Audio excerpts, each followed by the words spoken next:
바꾸고 싶은 사람은 바뀌어. 많이 바뀔 사람은 많이 바뀌어. 많이 기여해. 적게밖에 못 바뀔 사람은 적게 바뀌어서 적게 기여해. 그러나 남의 뒷다리는 잡지 말라 이거야. 우리 모두는 때때로 깊은 생각에 잠기곤 합니다. 내가 왜 이렇게 살고 있지? 이게 정말 내가 원하는 삶인가? 이런 질문들. 우리는 왜 자주 이런 질문들로 괴로워할까요? 오늘은 이런 질문들이 우리 삶에 어떤 의미를 가지는지, 그리고 이것이 매일의 후회와 어떻게 연결되는지 이야기해 보려고 합니다. 매일 후회하는 사람들에게는 공통적인 특징이 있습니다. 오늘은 그 특징에 대해 함께 이야기해 보려고 합니다. 깊은 밤 잠을 못 이룰 때가 있습니다. 우리 모두 경험해 봤죠. 미래에 대한 불안, 경제적 걱정 등이 마음을 어지럽히며 내일은 어떻게 될까? 이대로 괜찮은 걸까? 같은 생각들이 끊임없이 머릿속에 맴돕니다. 이런 순간들은 누구에게나 찾아오는데요. 그런데 문제는 이런 생각들이 때로는 우리를 극도의 불안으로 몰아넣는다는 거에 있죠. 최악의 시나리오를 상상하며 마치 그것이 현실인 것처럼 느끼기 시작합니다. 심리학에서는 이를 재앙아라고 부릅니다.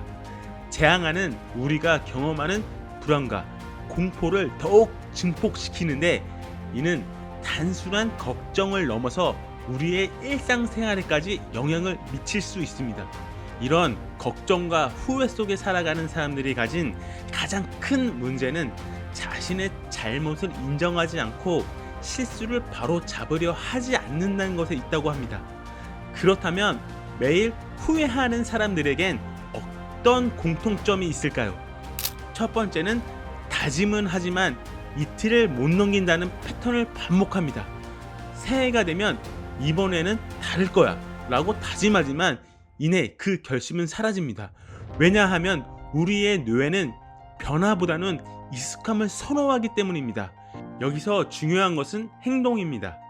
많은 사람들이 꿈을 꾸고 계획을 세우지만 실제로 행동으로 옮기는 이는 소수입니다. 성공으로 가는 길은 꿈꾸는 것에 멈추지 않고 그 꿈을 실현하기 위한 구체적인 행동에서 시작됩니다.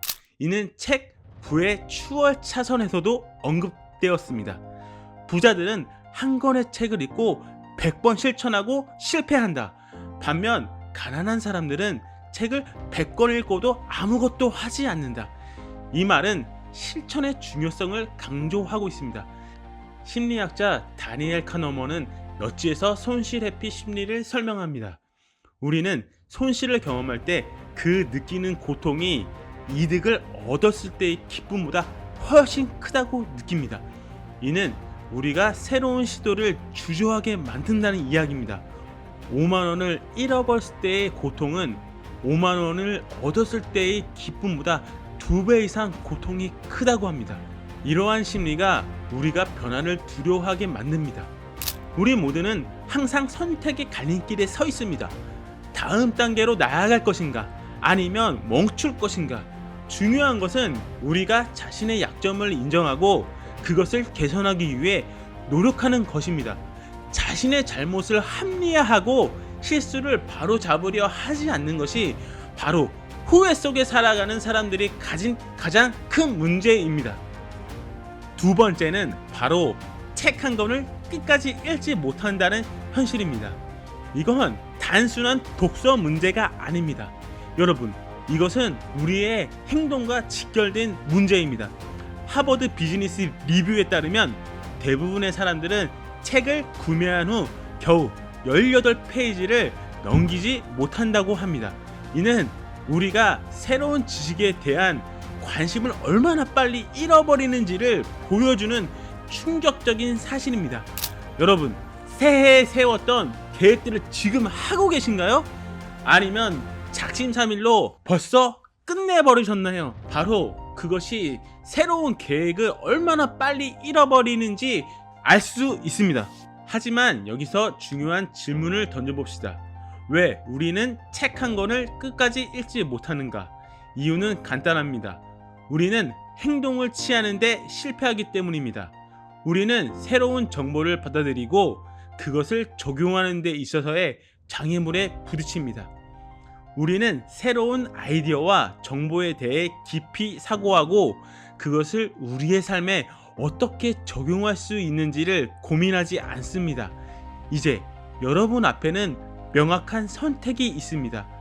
계속해서 책을 구매만 하고 읽지 않을 것인가, 아니면 새로운 지식을 적극적으로 받아들이고 그것을 실제 행동으로 옮길 것인가. 여러분의 삶을 변화시킬 수 있는 강력한 행동은 바로 여기에서 시작됩니다. 책 한 권을 끝까지 읽는 것은 단순한 독서가 아닙니다. 이것은 여러분이 새로운 지식을 받아들이고 그것을 실천에 옮기는 여러분의 의지를 보여주는 행위입니다. 후회하시나요? 지금까지 후회로 살아가셨나요? 그럼 그냥 하세요. 이제 세 번째로 일이 잘 안 풀릴 때 주변 사람이나 환경을 탓하는 것입니다. 여러분, 이것은 우리 모두가 빠지기 쉬운 함정입니다. 하지만 진실을 직시해야 합니다. 여러분의 삶은 여러분의 선택과 행동에 의해서 결정된 결과물입니다. 주변 사람이나 환경을 탓하는 것은 책임 회피에 불과합니다. MJ 드마코는 부의 추월 차선에서 이렇게 말합니다. 당신의 삶에서 가장 큰 변화를 만들어내는 것은 바로 당신 자신입니다. 여러분, 이것이 바로 우리가 직면해야 할 진실입니다. 우리의 삶에서 일어나는 모든 일은 우리의 선택과 행동에 의해 결정됩니다. 일이 잘 안 풀릴 때 주변 환경이나 다른 사람을 탓하기 전에 스스로에게 물어보세요. 내가 이 상황에서 어떤 선택을 했나? 내가 어떤 행동을 취했나? 여러분이 진정으로 변화를 원한다면 변화를 만들어낼 수 있는 유일한 사람은 바로 여러분 자신입니다. 이제 여러분 앞에는 두 가지 길이 있습니다. 하나는 계속해서 다른 사람이나 환경을 탓하며 현재 상황에 머무는 길. 다른 하나는 자신의 책임을 인정하고 적극적으로 변화를 만들어가는 길입니다. 여러분의 선택은 무엇입니까? 여러분의 삶을 변화시키는 것은 바로 여러분의 행동입니다. 변명과 탓을 멈추고 오늘부터 적극적으로 행동을 취해보세요. 정리하자면 매일 후회만 하는 사람들의 공통적인 특징은, 첫째는 그들은 다짐은 하지만 그 다짐이 이틀 넘기지 못합니다. 시작은 창대하지만 지속성이 결여되어 있다는 거죠. 둘째는 책 한 권을 처음부터 끝까지 읽는 것을 어려워합니다. 관심과 집중력이 시작과 동시에 사그라든다는 말입니다. 셋째는 일이 잘 풀리지 않을 때 그들은 자신의 사항을 주변 사람이나 환경 탓으로 돌립니다. 자기 책임을 회피하며 외부 요인에 의존하는 태도를 보인다는 것입니다. 변화는 두렵지만 그 두려움을 극복했을 때 우리는 진정한 자유와 성공을 맛볼 수 있습니다. 여러분의 삶을 재정의하는 것, 그것이 바로 여러분이 할 수 있는 가장 위대한 일입니다. 저도 그냥 여러분과 같은 평범하고 돈을 벌기 위해 악착같이 살아가고 있습니다. 그리고 행동을 하는 사람으로 거듭나기 위해 노력과 실패를 반복합니다. 여러분, 기억하세요. 여러분의 삶은 여러분의 것입니다. 여러분이 선택한 길을 걸으세요. 그 길이 여러분을 진정한 성공과 행복으로 이끌 것입니다. 오늘, 지금 이 시간이 우리에게는 가장 젊은 날입니다. 늦었다고 생각하지 마세요. 지금 이 순간이 우리에게 남은 시간 중 가장 젊은 나이입니다.